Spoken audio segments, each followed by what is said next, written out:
الحمد لله رب العالمين والعاقبة للمتقين والصلاة والسلام على سيد الأنبياء والمرسلين وعلى آله وأصحابه أجمعين أما بعد فقد قال الله تعالى في القرآن المجيد ما يفعل الله بعذابكم إن شكرتم وآمنتم وكان الله شاكرا عليما صدق الله العظيم۔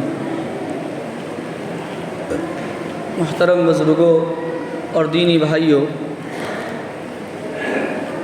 ابھی میں نے جس آیت کریمہ کی تلاوت کی ہے اس کا سادہ سا ترجمہ یہ ہے کہ اللہ تعالیٰ کو کیا ہو گیا ہے کہ اللہ تعالیٰ تم کو عذاب دیں۔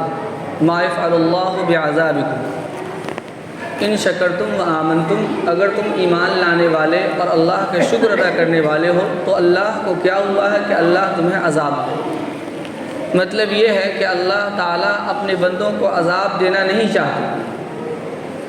اللہ تعالیٰ مغفرت کے بہانے ڈھونڈتے ہیں کہ بندہ کسی طریقے سے مغفرت طلب کرے اور میں اس کی مغفرت کر دوں۔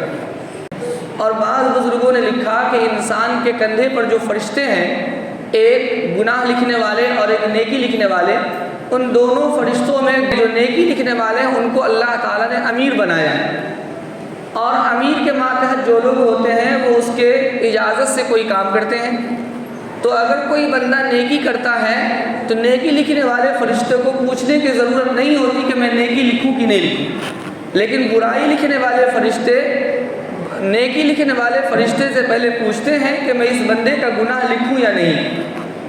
پھر تھوڑی دیر گزر جائے تو پھر پوچھتے ہیں، جب 3 مرتبہ پوچھتے ہیں تو نیکی لکھنے والے فرشتے کہتے ہیں کہ اب لگتا ہے توبہ نہیں کرے گا، اب اس کے گناہ کو لکھ لو۔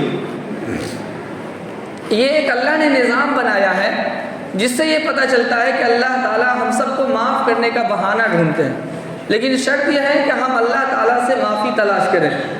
دنیا کو اللہ تعالیٰ نے ایسا بنایا ہے کہ اس کو دارالاسباب بنا دیا ہے، یہاں ہم کوشش کریں گے تو کوئی نتیجہ نکلے گا، اگر ہم کوشش نہیں کریں تب بھی اللہ تعالیٰ ہر چیز کے کرنے پر قادر ہے، لیکن اللہ تعالیٰ دنیا میں ایسا کرتے نہیں۔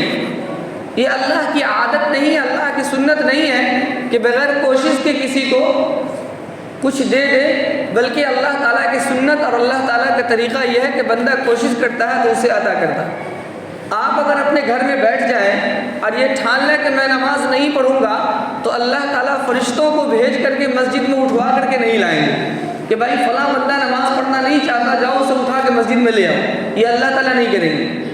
ہاں، آپ اگر کوشش کریں گے کہ میں نماز پڑھوں تو اللہ تعالیٰ اس کے لیے راستہ آسان کر دیں گے، آپ ضرور آ جائیں گے۔ بندے کی کوشش ہوتی ہے، اس کے بعد اللہ تعالیٰ اسے توفیق دیتے ہیں۔ بندہ کوشش نہ کرے تو اللہ تعالیٰ اس کو توفیق بھی نہیں دیتے، لیکن اللہ تعالیٰ اس بات پر بھی قادر ہے کہ اگر بندہ مسجد میں آنا نہ چاہے تو زبردستی اللہ تعالیٰ لے آئے، اس پر قادر ہے، لیکن اللہ ایسا کرتے نہیں۔ حضرت تھانوی رحمۃ اللہ علیہ نے لکھا ہے، ایک دہریہ قسم کا آدمی تھا جو اللہ تعالیٰ کی حکمت مصلحت کا منکر تھا اور اللہ تعالیٰ کو مانتا نہیں تھا، وہ کہتا تھا کہ دنیا کے نظام خود بخود چلتا ہے، اس کو دہریہ کہتے ہیں۔ گزر رہا تھا ایک جگہ سے، دیکھا کہ وہاں پر تربوز کی لتی لگی ہوئی ہے، اس تربوز کی لتی میں دیکھا کہ بڑا بڑا 2 کلو 4 کلو 5 کلو کا تربوز ہے۔ کچھ آگے گیا تو ایک باغ میں دیکھا کہ آم کا پیڑ ہے، اور پہلے زمانے میں تو پیڑ بڑے مضبوط ہوتے تھے اور بڑے لمبے لمبے ہوتے تھے، آج کل کے زمانے میں چھوٹے چھوٹے پیڑ ہوتے ہیں۔ اس نے جو دیکھا کہ آم کا پیڑ اتنا مضبوط اور اتنا اونچا اور اس پر آم لگا ہوا ہے 100 گرام کا، 50 گرام کا، 200 گرام کا، تو اس نے یہ کہا کہ مسلمانوں کا خدا بھی عجیب ہے کہ ایک لتی جو کمزور ہے اس کے اندر تو 5 کلو 7 کلو کا تربوز لگا دیا، اور یہ آم کا پیڑ اتنا مضبوط، اس میں اللہ مسلمانوں کے خدا نے 100 گرام 200 گرام کا آم لگا دیا، جبکہ ہونا چاہیے اس کے برعکس کہ آم کا پیڑ مضبوط ہے تو اس میں پھل بڑا ہونا چاہیے، اور تربوز کی لتی کمزور ہے تو اس میں پھل چھوٹا ہونا چاہیے۔ یہ سوچ ہی رہا تھا کہ اوپر سے ایک آم گرا، اور کافی اوپر سے گرا اور اس کے سر پر گرا۔ جب اس کے سر پر گرا تو وہ حیران رہ گیا، اس کو تو دن میں تارے نظر آنے لگے، اور اس نے کہا ربنا ما خلقت ھذا باطلا۔ اس نے سوچا کہ آج اگر تربوز اوپر لگا ہوا ہوتا تو آج تو میں جہنم میں پہنچ جاتا، یہ تو اچھا ہوا کہ آم چھوٹا تھا اور اس کا وزن کچھ نہیں ہوا۔ تو یہ بات ہے کہ اللہ اگر کسی کو منوانا چاہے تو زبردستی بھی منوا لیتے ہیں، اور اللہ تعالیٰ دنیا میں یہ نظام قائم رکھے ہیں کہ انسان ماننا چاہے تو اللہ منواتے ہیں، انسان ماننا نہ چاہے تو اللہ تعالیٰ نہیں منواتے۔ میں 2-4 واقعات پیش کر کے اپنی بات مکمل کروں گا۔ انبیاء کرام علیہ السلام کی زندگی کو پڑھیے، ان کے ہاتھوں پر اللہ تعالیٰ نے معجزے ظاہر کیے، معجزے کے ذریعے سے اللہ تعالیٰ نے نبیوں کو تقویت دی اور قوت دی، نبی اپنی نبوت کو ثابت کرتے ہیں۔ آپ صلی اللہ علیہ وسلم کے ہاتھ پر بہت سے معجزے ظاہر ہوئے، سینکڑوں معجزے کا اظہار ہوا۔ وہ معجزہ جو نبیوں کے ہاتھوں پر ظاہر ہوتا ہے وہ در حقیقت اللہ تعالیٰ کا عمل ہوتا ہے، نبی کا عمل نہیں ہوتا، لیکن اللہ تعالیٰ اس معجزے کو ظاہر کرنے کے لیے نبیوں سے تھوڑا بہت کام ضرور کرواتے ہیں۔ جب تھوڑا سا کام نبی کرتے ہیں تو اللہ تعالیٰ معجزہ کو ظاہر کرتے ہیں۔ یہ کر کے اللہ تعالیٰ نے بتلا دیا ہے کہ دنیا کا نظام یہ ہے کہ انسان کوشش کرے تو اللہ دیتا ہے۔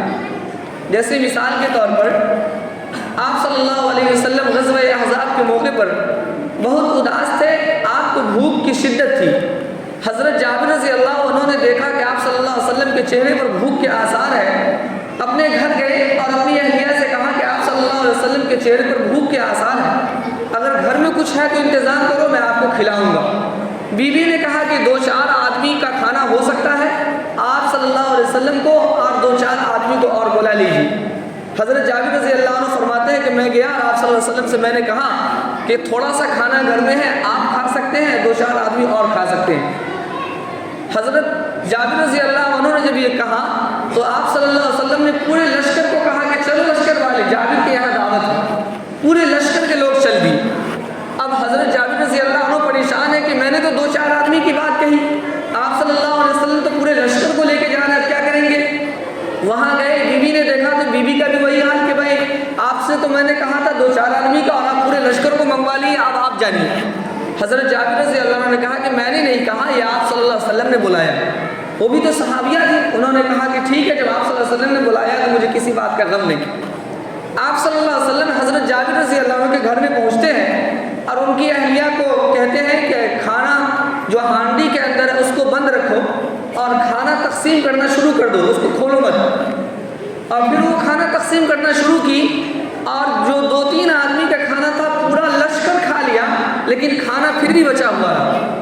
کہنے کا مطلب یہ ہے کہ آپ صلی اللہ علیہ وسلم کے ذریعے سے یہ جو معجزہ ظاہر ہوا، اگر آپ اللہ تعالیٰ چاہتے تو کسی کھانے کے بنانے کی ضرورت ہی نہیں تھی، کھانا کو تلاش کرنے کی ضرورت ہی نہیں تھی، اللہ تعالیٰ جنت سے ڈائریکٹ فرشتوں کے ذریعے سے کھانا بھیج سکتے تھے، لیکن نہیں، اللہ تعالیٰ نے کہا کہ پہلے آپ کھانا تلاش کریں، چاہے وہ 2-3 آدمی کا ہی کیوں نہ ہو، آپ کھانا تلاش کریں، آپ کوشش کریں، پھر اس میں برکت ڈالنا میرا کام ہے، میں برکت ڈال کر کے 3 آدمی کے کھانے کو پورے لشکر کے لیے کافی کر دوں گا۔ اس کے ذریعے سے ہمیں یہ پیغام دیا گیا کہ ہمیں کوشش کرنی پڑے گی، پھر اللہ تعالیٰ عطا کریں گے، بغیر کوشش کے اللہ تعالیٰ آسمان سے دسترخوان نہیں اتاریں گے۔ اسی طریقے سے غزوہ تبوک کا موقع ہے، صحابہ کرام جا رہے ہیں، پانی کی قلت ہے اور بہت بڑا قافلہ ہے، صحابہ نے کہا کہ اللہ کے نبی صلی اللہ علیہ وسلم پانی کی قلت ہے، پانی نہیں ہے پینے کے لیے بھی۔ آپ صلی اللہ علیہ وسلم نے کہا کہ ایسا ہے فلاں مقام پر جب جاؤ گے تو وہاں ایک چشمہ ملے گا، اس چشمے کے پاس ٹھہر جانا اور پھر جب میری اجازت ہو تب پانی استعمال کرنا۔ آپ صلی اللہ علیہ وسلم وہاں گئے، پانی تلاش کیا اور آپ نے اپنا ہاتھ مبارک اس میں ڈالا اور پھر آپ نے کہا کہ چلو اس میں سے پانی استعمال کرو۔ سارا لشکر سیراب ہو کر کے پانی پیا، وضو بنایا، سب کچھ کیا اور پانی ختم نہیں ہوا۔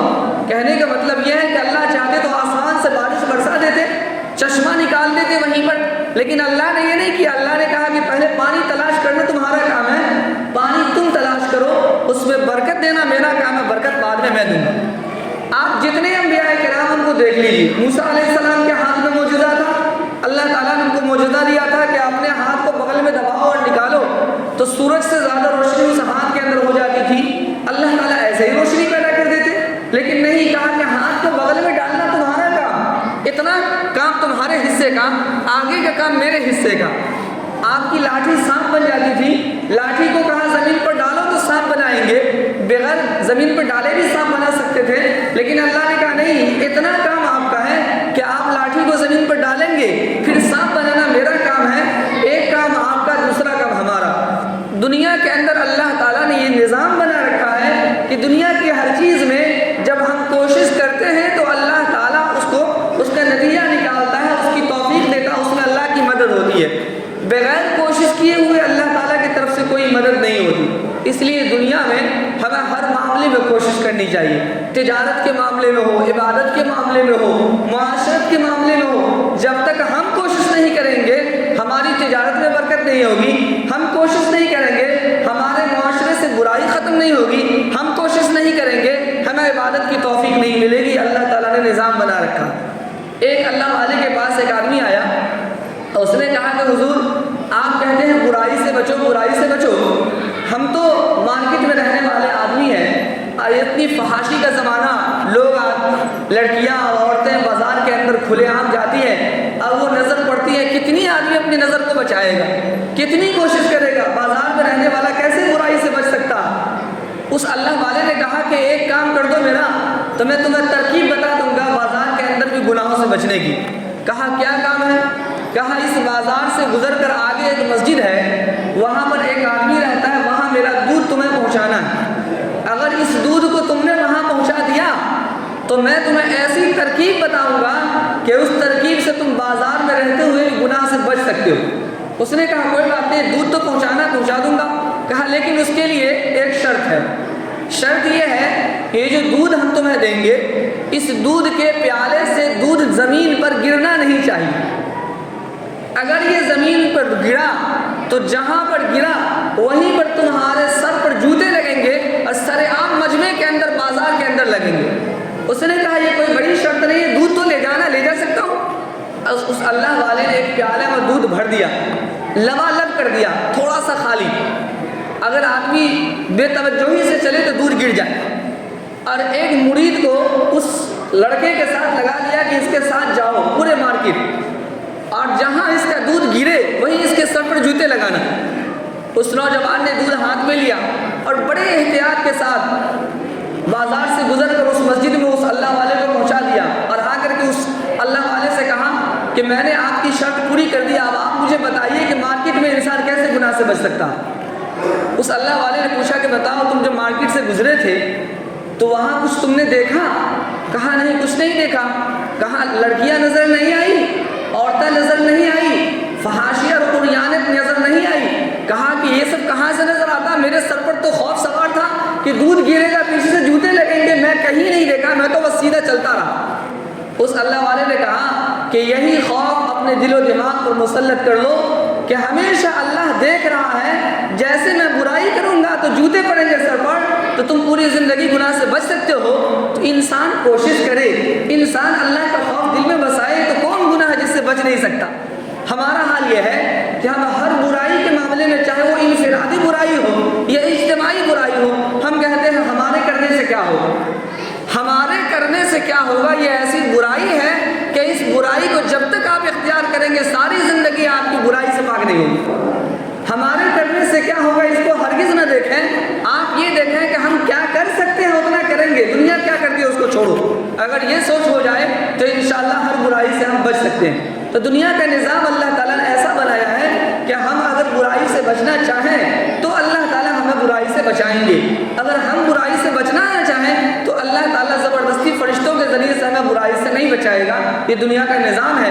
انبیاء کرام کی زندگی میں یہ تعلیمات ہے کہ انبیاء کرام سے بھی کوئی معجزہ ظاہر ہوا تو تھوڑا سا کام انبیاء کرام سے کروایا گیا، اس کے بعد اللہ تعالیٰ کی مدد شامل حال ہوئی۔